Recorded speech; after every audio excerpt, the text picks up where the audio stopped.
ये है news network. आप देख रहे हैं भारत बंद न्यूज, एक भारत एक आवाज। The enterprise black crossing posting chemical acid using factory ચાલી રહી છે। અમદાવાદમાં ફરી એકવાર કેમિકલ માફિયાઓની કારસ્તાની સામે આવી। કોઈપણ સેફ્ટી વગર કારીગરો કામ કરે છે અને કેમિકલ અને એસિડ ગટરમાં છોડવામાં આવી રહ્યું છે।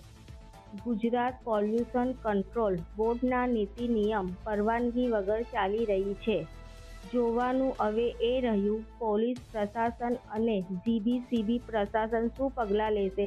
પુષ્કર માધવ એડ્રેસ 41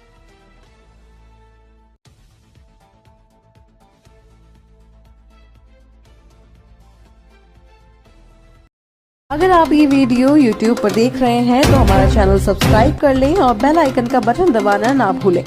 और अगर आप ये वीडियो Facebook पर देख रहे हैं तो हमारे पेज को लाइक जरूर करें।